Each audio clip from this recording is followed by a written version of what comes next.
ನಾವೇನು ಸೆಲೆಬ್ರಿಟಿ ಅಲ್ಲ, ನಾವೇನು ಸಚಿನ್ ತೆಂಡೂಲ್ಕರ್ ಅಲ್ಲ, ಲತಾ ಮಂಗೇಶ್ಕರ್ ಅಲ್ಲ, ಎಲ್ಲ ಜನ ನೋಡೋಕ್ಕೆ. ಇದು 6 ಪ್ಲಸ್ ಅವೆರಡು 8 ಆಯಿತು. 8 ಗಿನ್ನಿಸ್ ವರ್ಲ್ಡ್ ರೆಕಾರ್ಡ್. ಒಬ್ಬ ಡಾಕ್ಟ್ರು ಎಲ್ಲಿದೆ? ರೆಕಾರ್ಡೇ ಇಲ್ಲ. ನನ್ನ ಜೊತೆ ಯಾರು ಇದ್ರು ಗೊತ್ತಾ? ರಜನಿಕಾಂತ್, ಧೀರುಭಾಯ್ ಅಂಬಾನಿ, ಸಾನಿಯಾ ಮಿರ್ಜಾ, ಆಮೇಲೆ ಸೈನಾ ನೆಹ್ವಾಲ್, ಉದಿತ್ ನಾರಾಯಣ್, ಪ್ರಿಯಾಂಕಾ ಚೋಪ್ರಾ, ಆಮೇಲೆ ಅಜಯ್ ದೇವ್ಗನ್, ಇಂಥವರೆಲ್ಲ ದೊಡ್ಡ ದೊಡ್ಡವ್ರ ಜೊತೆ ಕೂತಿದ್ದೆ ನಾನು. ರಾಷ್ಟ್ರಪತಿ ಭವನ್ನ ಒಂದೇ ವರ್ಷದಲ್ಲಿ 2 ಸಲ ಎಂಟರ್ ಆಗಿದ್ದು ನಾನು ಏಕೈಕ ಮನುಷ್ಯ ಅನ್ಸುತ್ತೆ ನಾನು. ಇನ್ನೊಂದು ಸರ್, ಪದ್ಮಶ್ರೀ ಅವಾರ್ಡ್ ಯಾರಿಗೂ ಆ್ಯಕ್ಚುಲಿ ಮೆಡಿಕಲಿ ತುಂಬ ಕಡಿಮೆ ಜನ ಬಂದಿರೋದು. ಎಷ್ಟೋ ವರ್ಷಗಳ ನಂತರ ಮೆಡಿಕಲ್ ಫೀಲ್ಡಿಗೆ ಒಂದು ಪದ್ಮಶ್ರೀ ಅವಾರ್ಡ್ ಸಿಕ್ಕಿದೆ ಅಂದರೆ ಅದು ನಿಮಗೆ ಎಷ್ಟು ಖುಷಿ ಅನಿಸುತ್ತೆ ಸರ್? ಆ ಅವಾರ್ಡ್ ನೀವು ಪದ್ಮಶ್ರೀ ನನಗೆ ಬರ್ತಿದೆ ಅಂತ ನೀವು ಕೇಳಿಸ್ಕೊಂಡಾಗ ಅಥವಾ ಆ ಒಂದು ಸುದ್ದಿ ನಿಮಗೆ ಗೊತ್ತಾದಾಗ ನಿಮ್ಮ ರಿಯಾಕ್ಷನ್ ಹೇಗಿತ್ತು? ಪದ್ಮಶ್ರೀ ಬಗ್ಗೆ ನಾನು ಯಾವತ್ತೂ ಯೋಚನೆ ಮಾಡಿಲ್ಲ. ಯಾಕಂದರೆ ಪದ್ಮಶ್ರೀ ಹೆಂಗಿದೆ ಅಂದರೆ ಇಡೀ ದೇಶದಲ್ಲಿ 120 ಅವಾರ್ಡ್ ಅಷ್ಟೇ ಇರೋದು, 120. ಅದು ಎಷ್ಟು ಜನ ಇದ್ದೀವಿ ನಾವು? ಕೋಟಿಗಟ್ಟಲಿದ್ದೀವಿ, 1.4 ಬಿಲಿಯನ್ಸ್. ಸೊ ನಮ್ಮ ಪರ್ಸೆಂಟೇಜು ಒಂದು ಪದ್ಮಶ್ರೀ ಅವಾರ್ಡ್ ಸಿಗಬೇಕಂದ್ರೆ ಈ ಹುಲ್ಲಿರ್ತಲ್ಲ, ಹುಲ್ಲಲ್ಲಿ ಇದು ಹುಡುಕ್ದಂಗೆ, ಒಂದು ಇದು ನೀಡಿಲ್ ಹುಡುಕ್ದಂಗೆ, ಆ ಥರ ಅಷ್ಟು ರೇರ್ ನಿಮಗೆ ಸಿಗೋದು. ಯಾಕೆ? ಸೊ ನಾನು ಪದ್ಮಶ್ರೀ ಯೋಚನೆ ಮಾಡಲಿಲ್ಲ. ನನ್ನ ಲೈಫ್ ಜರ್ನಿ ಹಿಂಗೆ ನಡೀತಾ ಹೋಯಿತು. ಬುಕ್ಸ್ ಬರೆದೆ, ಆಮೇಲೆ ಯೋಗದಲ್ಲಿ PhD ಮಾಡಿದೆ. PhD ಮಾಡಿ ಹೋಲಿಸ್ಟಿಕ್ ಆರ್ಥೋಪೆಡಿಕ್ಸ್ ಅಂತ ಹೊಸ ಚಿಕಿತ್ಸಾ ವಿಧಾನಕ್ಕೆ ತೊಗೊಂಡು ಬಂದೆ. ಏನದು ಹೊಸ ಚಿಕಿತ್ಸೆ? ಇದೇನು ದೊಡ್ಡ ರಾಕೆಟ್ ಸೈನ್ಸ್ ಅಲ್ಲ, ಸಿಂಪಲ್. ಏನು ಅಂತಂದರೆ ಪೇಷಂಟಿಗೆ ಈಗ along with all our treatment like physiotherapy, exercise therapy, medicine therapy, yoga therapy add ಮಾಡಿದ್ವಿ. ಯಾರಿಗೆ? ಬ್ಯಾಕ್ ಪೇನ್ ಪೇಷಂಟು, ನೀ ಅದರ ರಿಸರ್ಚ್ ಮಾಡಿದೆ. ರಿಸರ್ಚ್ ಮಾಡಿ ಪೇಪರ್ಸ್ ಪಬ್ಲಿಷ್ ಆಯಿತು.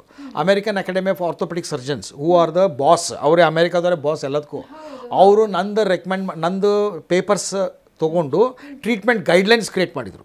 ಅಂದರೆ ನಾನ್ ಆರ್ಥ್ರೋಪ್ಲಾಸ್ಟಿಕ್ ಟ್ರೀಟ್ಮೆಂಟ್, ಅಂದರೆ ಮಂಡಿ ಬದಲಾವಣೆ ಮಾಡದೆ ಚಿಕಿತ್ಸಾ ವಿಧಾನ, ಅದು ನಂಬರ್ 1 ರೆಕಮೆಂಡೇಷನ್ ಕೊಟ್ಟರು. ಯಾರು? AOSನವರು.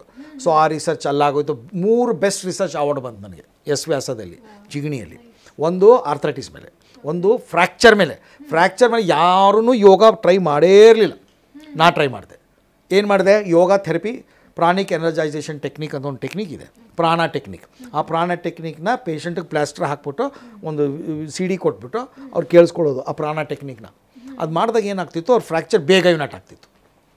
ಅದು ಒಂದು ಸಂಶೋಧನೆ ಮೂಲಕ ನಾನು ತೋರಿಸ್ಕೊಟ್ಟೆ. ಅದಾದಮೇಲೆ ಅದಕ್ಕೂ ಬೆಸ್ಟ್ ರಿಸರ್ಚ್ ಬಂತು. ನಂದು ಆರ್ಥ್ರೈಟಿಸ್ ಮೇಲೆ ಮಾಡಿದೆ, ಮಂಡಿ ನೋವು ಮೇಲೆ ಮಾಡಿದೆ, ಅದಕ್ಕೂ ಬೆಸ್ಟ್ ರಿಸರ್ಚ್ ಬಂತು. ಸೊ 3 ಬೆಸ್ಟ್ ರಿಸರ್ಚ್ ಅವಾರ್ಡ್ ಬಂದು ಕಡೆಗೆ ಹೋಲಿಸ್ಟಿಕ್ ಆರ್ಥೋಪೆಡಿಕ್ಸ್ ಅಂತ ಹೊಸ ಚಿಕಿತ್ಸಾ ವಿಧಾನ ಕಂಡಿಡಿದೆ. ಅದಾಯಿತು. ಅದಾದಮೇಲೆ ಕ್ಯಾಂಪ್ಸು, ಒಂದು 500 ಕ್ಯಾಂಪ್ಸ್ ಮಾಡಿರ್ಬೋದು so far. Rotary club, inner wheel club, ನಂದೇ ಟ್ರಸ್ಟ್, ಸ್ವಾಸ್ಥ್ಯ ಟ್ರಸ್ಟ್, ಹಿಂಗೆಲ್ಲ ಮಾಡ್ಕೊಂಡು.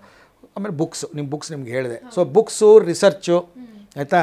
ಆಮೇಲೆ ಕ್ಯಾಂಪ್ಸು, ಸರ್ಜಿಕಲ್ ಕ್ಯಾಂಪ್ಸು ಇವರು ಮಾಡ್ತಾ ಇದ್ದಾಗ ಒಂದು ದಿವಸ ರಾಜ್ಯೋತ್ಸವ ಅವಾರ್ಡ್ ಬಂತು. ಫಸ್ಟ್ ರಾಜ್ಯೋತ್ಸವ ಅವಾರ್ಡ್ ಬಂತು. ಅದಾದಮೇಲೆ ಕೆಂಪೇಗೌಡ ಅವಾರ್ಡ್ ಬಂತು. ಕೆಂಪೇಗೌಡ ಅವಾರ್ಡ್ ಬಂದಮೇಲೆ ನೆಕ್ಸ್ಟ್ ಸ್ಟೇಟ್ ಲೆವೆಲ್ ಅವಾರ್ಡ್ ಬಂದಮೇಲೆ ಏನಾಗುತ್ತೆ? ನ್ಯಾಷನಲ್ ರೆಕಗ್ನಿಷನ್ ಸ್ವಲ್ಪ ಈಸಿ ಆಗುತ್ತೆ ನಿಮಗೆ. ಅವ್ರು ಏನು ಮಾಡ್ತಾರೆ? ಈಗ ಅವರು ಸೆಲೆಕ್ಟ್ ಮಾಡ್ಬೇಕಾದ್ರೆ ಅವ್ರಿಗೆ ಎಷ್ಟೊಂದು ಜನ ಡಾಕ್ಟರ್ಸು ಯಾರು ಇದರಲ್ಲಿ ಉತ್ಕೃಷ್ಟ ಅಂತ ಗೊತ್ತಿರಲ್ಲ. ಸೊ ರಾಜ್ಯೋತ್ಸವ ಅವಾರ್ಡ್ ಬಂದಿದೆ ಅಂದರೆ ಇವನಲ್ಲಿ ಏನೋ ಇರಬೇಕು ಅನ್ನೋ ಒಂದು ಅದು ಏನಂತಾರೆ, PTK ಅಂತಾರೋ ಏನೋ ಗೊತ್ತಿಲ್ಲ. ಸೊ ಅವರು ಕಡೆಗೆ ಅವಾರ್ಡ್ ಬಂತು. ಪದ್ಮಶ್ರೀ ನನಗೆ ಫೋನ್ ಬಂತು. ಯಾವತ್ತದು January 24th ಎಲ್ಲೋ ಒಂದು ಮಾಲಲ್ಲಿ ಏನೋ ತೊಳ್ತಾ ಪರ್ಚೇಸ್ ಮಾಡ್ಕೊಂಡು ಓಡಾಡ್ತಾ ಇದ್ದೆ. ಫೋನ್ ಬಂತು ಡೆಲ್ಲಿಯಿಂದ. ಹಲೋ ಸರ್, ಯಾರು ಅಂತ ಕೇಳಿದೆ. ನಾವು ಹೋಮ್ ಮಿನಿಸ್ಟ್ರಿಯಿಂದ ಮಾತಾಡ್ತಿದ್ವಿ ಡೆಲ್ಲಿಯಿಂದ ಅಂದರು. ಹೌದಾ, ಏನು ಸರ್ ಸಮಾಚಾರ ಅಂತ ನಂಗೆ ಹೆದರಿಕೆ ಆಯ್ತು. ಯಾಕಪ್ಪ ಹೋಮ್ ಮಿನಿಸ್ಟ್ರ್ ಫೋನ್ ಬಂದು ನನಗೆ ಏನು ಪ್ರಾಬ್ಲಮ್ ಆಗಿದೆಯೋ ಏನೋ ಅಂದ್ಕೊಂಡು. ಇಲ್ಲ, ನಿಮಗೆ ಸರ್ಕಾರ ಪದ್ಮಶ್ರೀ ಅವಾರ್ಡ್ ಕೊಡ್ಬೇಕಂತ ಮಾಡಿದೆ, ಒಪ್ಕೋತೀರಾ ಅಂದರು. ನಂಗೆ ಒಂದು ನಿಮಿಷ ಏನು ಹೇಳಬೇಕೇ ಗೊತ್ತಾಗಿಲ್ಲ ನನಗೆ. ಏನು ಇನ್ನೊಂದು ಸರಿ ಹೇಳ್ರಿ ಅಂದರೆ, ಇಲ್ಲಪ್ಪ ನಿಮ್ಗೆ ಪದ್ಮಶ್ರೀ ನನಗೆ ಪದ್ಮಶ್ರೀ ಕೊಡ್ಬೇಕಂತ ಮಾಡಿದ್ದಾರೆ. ಹೌದು ಸರ್, ನೀವು ಒಪ್ತೀರಾ ಅಂದರೆ ನಾಳೆ ಅನೌನ್ಸ್ಮೆಂಟ್ ಮಾಡ್ತೀವಿ. ನೀವು ಯಾರಿಗೂ ಹೇಳಬಾರ್ದು, ಫ್ಯಾಮಿಲಿಗೂ ಹೇಳಬಾರ್ದು, ನಾವು ಅನೌನ್ಸ್ಮೆಂಟ್ ಮಾಡೋವ್ರಿಗೂ ಹೇಳಬಾರ್ದು, ನ್ಯೂಸಲ್ಲಿ ಬಂದಮೇಲೆ ಹೇಳಬೇಕು. ಆಯ್ತು ಸರ್, ನಮ್ಮದು ಸೌಭಾಗ್ಯ, ನೀವು ಇಷ್ಟು ನಮ್ದು ಯಾರು, ನಾವು ಒಂದು ಎಳೆ ಮರದ ಕಾಯಿಗಳಿದ್ದಂಗೆ, ನಾವೇನು ಸೆಲೆಬ್ರಿಟಿ ಅಲ್ಲ, ನಾವೇನು ಸಚಿನ್ ತೆಂಡೂಲ್ಕರ್ ಅಲ್ಲ, ಲತಾ ಮಂಗೇಶ್ಕರ್ ಅಲ್ಲ, ಎಲ್ಲ ಜನ ನೋಡೋಕ್ಕೆ. ನಾವು ಯಾವುದೋ ಒಬ್ಬ ಸಾಧಾರಣ ಡಾಕ್ಟ್ರು. ನಾವು ಇಷ್ಟೆಲ್ಲ ನೀವು ರೆಕಗ್ನೈಸ್ ಮಾಡ್ತಿದ್ರಲ್ಲ, ಐ ಆಮ್ ಹ್ಯಾಪಿ ಅಂದೆ. ಆಮೇಲೆ ನೆಕ್ಸ್ಟ್ ಸ್ಟೆಪ್ ಬಂತು, ಪದ್ಮಶ್ರೀ ಬಂತು. ಆಮೇಲೆ ನಂಗೆ ಪದ್ಮಶ್ರೀ ಮಹತ್ವ ಗೊತ್ತಾಗಿದ್ದು, ಅಲ್ಲಿವರೆಗೂ ಗೊತ್ತಿಲ್ಲ. ನಾನು ನಿಮ್ಮ ಥರನೇ ಪದ್ಮಶ್ರೀ ಹಿಂಗೆ ಆಮೇಲೆ ಗೊತ್ತಾಯಿತು ಪದ್ಮಶ್ರೀ ಈಸ್ ವೆರಿ ರೇರ್. ಈಗಂತೂ 70 ವರ್ಷದಲ್ಲಿ, ಅವತ್ತೇ ನಿಮ್ಮ ಸ್ಟ್ಯಾಟಿಸ್ಟಿಕ್ಸ್ ಹೇಳಿದೆ ನಾನು, 70 ಇಯರ್ಸಲ್ಲಿ ಎಲ್ಲ ಅವಾರ್ಡ್ಸ್ಗಳು ಸೇರಿ 4882 ಈ ವರ್ಷದ ಬಿಟ್ಟು. ಸರಿ, ಈ ವರ್ಷದ ಸೇರಿಸ್ಕೊಂಡು 130 ಸೇರಿಸ್ಕೊಂಡ್ರೆ ಒಂದು 5,000 ಜನಕ್ಕೆ ಅಷ್ಟೇ ಪದ್ಮ ಅವಾರ್ಡ್ ಬಂದಿರೋದು. ನಮ್ಮ ದೇಶ ದೊಡ್ಡ ದೇಶ ಇದು. 1 ಲಕ್ಷ ಒಂದು ಕೋಟಿ ಎಷ್ಟು 1.4 ಬಿಲಿಯನ್ಸ್, ಅಂದರೆ 140 ಕೋಟಿ ಜನ ನಾವು. ಅದರಲ್ಲಿ 120 ಜನಕ್ಕಷ್ಟೇ ಅವಾರ್ಡ್ ಬರುತ್ತೆ. ಇಷ್ಟು ಒಂದು 5,000 ದಾಟಿಲ್ಲ. ಅಲ್ಲಿಗೆ ಎಷ್ಟು ರೇರ್ ಅವಾರ್ಡ್ ಇದು, ಭಾಳ ರೇರು. ಡಾಕ್ಟರ್ಸ್ ಲೆಕ್ಕ ಹಾಕಿದ್ವಿ, 18 ಲಕ್ಷ ಡಾಕ್ಟರ್ಸ್ ಇಂಡಿಯಾದಲ್ಲಿ, ಬರೀ 330 ಜನಕ್ಕೆ ಅವಾರ್ಡ್ಸ್. ಅದಾದಮೇಲೆ ಕರ್ನಾಟಕದಲ್ಲಿ 1,13,000 ಡಾಕ್ಟರ್ಸ್, ಅದರಲ್ಲಿ ಬರೀ 16 ಜನಕ್ಕೆ ಪದ್ಮ ಅವಾರ್ಡ್. ನಂಗೆ ಭಾರಿ ಶಾಕ್ ಆಗಿಬಿಡ್ತು. So that means I am one of the rarest of the rare breed to get the award. ಕಡೆಗೆ ಅನಿಸ್ತು ಮೋಸ್ಟ್ಲಿ ನಾವು ಮಾಡಿದ್ದು ಬುಕ್ ರೈಟಿಂಗು, ಗಿನ್ನಿಸ್ ವರ್ಲ್ಡ್. ಅದಾದಮೇಲೆ ನಾನು ಈ ಸೋಷಲ್ ಸರ್ವಿಸ್ ಮಾಡಿದ್ನಲ್ಲ, ಸೋಷಲ್ ಸರ್ವಿಸಲ್ಲಿ 6 ಗಿನ್ನಿಸ್ ವರ್ಲ್ಡ್ ರೆಕಾರ್ಡ್ ಮಾಡಿದೆ. ಒಂದು ಮಂಡಿ ನೋವು ಮೇಲೆ, ಒಂದು ಬೆನ್ನು ನೋವು ಮೇಲೆ, ಒಂದು ಪಾದ ನೋವು ಮೇಲೆ, ಇನ್ನೊಂದು ಬ್ಲಡ್ ಡೊನೇಷನ್ನು, ಇನ್ನೊಂದು ಡಯಾಬಿಟೀಸು, ಇನ್ನೊಂದು ಮೇಡಮ್ದು ಸರ್ವೈಕಲ್ ಕ್ಯಾನ್ಸರ್. ಇದು 6 ಪ್ಲಸ್ ಅವು 2 8 ಆಯಿತು.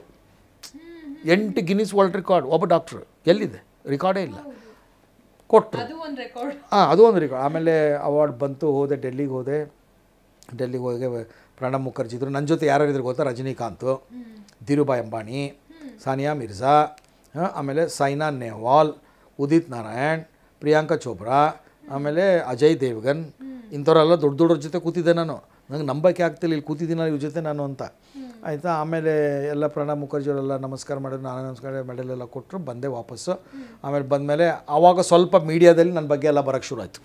ಆವಾಗ ಪೇಪರಲ್ಲಿ ಬಂತು ಹಂಗೆ ಹಿಂಗೆ ಅಂತ. ಅದು ಅನಿವಾರ್ಯ, ಯಾರು ಬಂದರೂ ಬರುತ್ತೆ.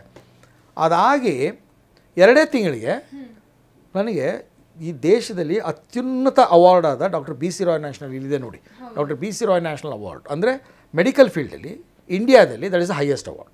ಈಗ ನೀವು ದಾದಾ ಸಾಹೇಬ್ ಪಾಲ್ಕೆ ಅವಾರ್ಡ್ ಕೇಳಿರ್ಬೋದು, ಅದು ಚಲನಚಿತ್ರ ಸಿನಿಮಾದಲ್ಲಿ. ಆಮೇಲೆ ಖೇಲ್ ರತ್ನ ಅವಾರ್ಡ್ಸ್, ಅದು ಸ್ಪೋರ್ಟ್ಸಲ್ಲಿ. ಮೆಡಿಸಿನಲ್ಲಿ ಇದು ಏನೋ doctor B C Roy national award. B C Roy award ಅಂತೂ ತುಂಬ ಇದೆ, ಎಲ್ಲ ಸ್ಟೇಟ್ನವರು ಬಿ ಸಿ ರಾಯ್ ಅವಾರ್ಡ್ ಕೊಡ್ತಾರೆ, ಆಯಿತಾ. ಅದು ಬಿ ಸಿ ರಾಯ್ ಅವಾರ್ಡ್, ಇದು B C Roy national award. ಇದು this is again given by the prime minister of India, president of India. So ಅದು ನೆಕ್ಸ್ಟ್ ಇಯರೇ ಬಂತು ನನಗೆ. ಇದು 2000 ನೆಕ್ಸ್ಟ್ ಇಯರೇ.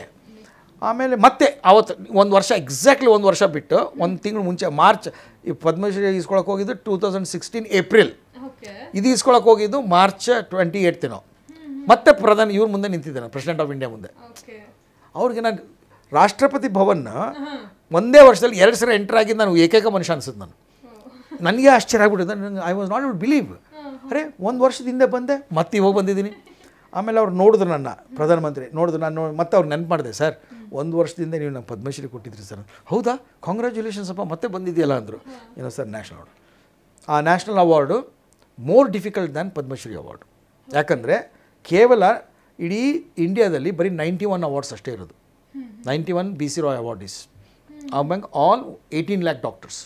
ಕರ್ನಾಟಕದಲ್ಲಿ ಬರೀ 5 ಜನ B C Roy award is, ಆಯಿತಾ. ನಾನು 2, I was Padma Shri and B C Roy awardee almost in a single calendar year, ಆಯಿತಾ. ಮೋಸ್ಟ್ಲಿ ಅದು ನಾನು ಸಫರ್ ಮಾಡಿದ್ದು, ನಾನು ಮಾಡಿದ ಸಾಧನೆಗೆ ಅದು I think that was the recognition ಅನಿಸುತ್ತೆ ನನಗೆ. ಅದಾಯಿತು. ಇವಾಗಲೂ ಅಷ್ಟೇ, ಈಗ ಆರ್ಥೋಪೆಡಿಕ್ ಸರ್ಜನ್ ಕರ್ನಾಟಕದಲ್ಲಿ ಯಾರಿಗೂ ಒಂದು ಬಿ ಸಿ ರಾಯ್ ಅವಾರ್ಡು ಬಂದಿಲ್ಲ, ಪದ್ಮಶ್ರೀ ಅವಾರ್ಡು ಬಂದಿಲ್ಲ. Forget about after. I am the only first and the only so for. ಮುಂದೆ ಬರ್ಬೋದು, I don't know, but as of now ಯಾರೂ ಇಲ್ಲ. ಸೊ ಇದೆಲ್ಲ ನಿಮ್ಗೆ ಏನು ಹೇಳೋಕ್ಕೆ ಟ್ರೈ ಮಾಡ್ತಿದ್ದೀನಿ ನಾನು ಅಂದರೆ, ನಮ್ಮಂಥ ಒಬ್ಬ ಸಾಧಾರಣ ಮನುಷ್ಯ ನಾನು. I am not a big shot. ನಮ್ಮ ಅಪ್ಪ ಏನು ದೊಡ್ಡ ಮಿನಿಸ್ಟ್ರ್ ಅಲ್ಲ. ಏನು ಎಲ್ಲರೂ ಏನು ಹೇಳ್ತಾರೆ, ಅವಾರ್ಡ್ಗಳು ಬರಬೇಕು ಅಂದರೆ ಸಿಕ್ಕಾಪಟ್ಟೆ ರೆಕಮೆಂಡೇಷನ್ ಬೇಕಪ್ಪ, ಅವಾರ್ಡ್ ಹಂಗಿದ್ದಿದ್ರೆ ನನಗೆ 350 ಅವಾರ್ಡ್ ಬಂದಿದೆ, 350 ಅವಾರ್ಡ್ಸ್ ಇಂಟರ್ನ್ಯಾಷನಲ್. ನೋಡಿ ಇಲ್ಲಿ ನೋಡಿ, ಜಾಗ ಇಲ್ಲ. ಈಗ ಅವಾರ್ಡ್ ಕೊಡೋಕೆ ಬಂದರೆ ಹೇಳ್ತೀನಿ ಗೊತ್ತಪ್ಪ, ನಾನು ಬಿಟ್ಟು ಬೇರೆಯವ್ರು ಕೊಟ್ರಪ್ಪ ಈಗ ಅಂತ. ಇಲ್ಲ, ನೆನ್ನೆ ಕೂಡ ಒಂದು ಅವಾರ್ಡ್ ಕೊಟ್ಟರು, ಬರ್ತಾನೇ ಇದೆ. ಎಷ್ಟು ಅವಾರ್ಡು ಮ್ಯಾನಿಪ್ಯುಲೇಟ್ ಮಾಡೋಕ್ಕಾಗತ್ತೆ ನೀವು?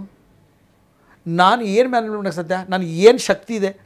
ನನಗೇನು ದೊಡ್ಡ, ನಾನು ಯಾರ್ದೋ ಒಬ್ಬರು ಮಗನ, ಏನು ಪ್ರಧಾನಮಂತ್ರಿ ಮಗನ ನಾನು? ಯಾರನ್ನೇನೋ, ಐ ಆಮ್ ಎ ಆರ್ಡಿನರಿ ಗಾಯ್. ಆಮೇಲೆ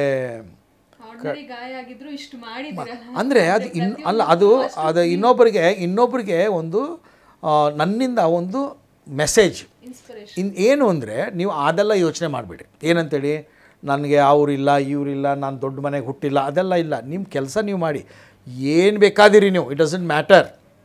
ಈಗ ಎಷ್ಟೋ ಜನಕ್ಕೆ ನೀವು ನೋಡಿದ್ರಲ್ಲ, ಬರೀ ಮರಗಳು ನೆಟ್ಟಿದ್ದಕ್ಕೇ ಅವಾರ್ಡ್ ಬಂದಿದೆ. ಸೊ ನೀವು ಸೋಷಿಯಲ್ ಸರ್ವಿಸ್ ಮಾಡಿ, ಜನಕ್ಕೆ ಹೆಲ್ಪ್ ಮಾಡಿ, ಇವತ್ತಿಲ್ಲ ನಾಳೆ ಗುರುತಿಸ್ತಾರೆ ಜನ ನಿಮ್ಮನ್ನ. ಸರ್ಕಾರ ಗುರುತಿಸ್ಬೋದು, ಗುರುತಿಸ್ದೇನೂ ಇರ್ಬೋದು. ಇರಲಿ ಬಿಡಿ, ಗುರುತಿಸಿಲ್ಲ ಅಂದ್ರೆ ಏನಾಯ್ತು ಇವಾಗ?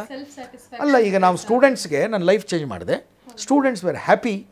ಈಗ ಡಾಕ್ಟರ್ ರಾಜ್ಕುಮಾರ್ ಅವ್ರು ಹೇಳೋರು ಅಭಿಮಾನಿಗಳೇ ದೇವರು ಅವ್ರು ಹೇಳೋದು, ಅದಕ್ಕಿಂತ ದೊಡ್ಡ ಅವಾರ್ಡ್ ಯಾವುದಿದೆ ಅಲ್ವಾ? ಸೊ ನೀವು ಅವಾರ್ಡ್ ಬಗ್ಗೆ ಅವಾರ್ಡಿಗೆ ಬೆನ್ನು ಮಾಡ್ಕೊಳ್ಳಿ, ನಿಮ್ಮ ಕೆಲಸ ನೀವು ಮಾಡಿ.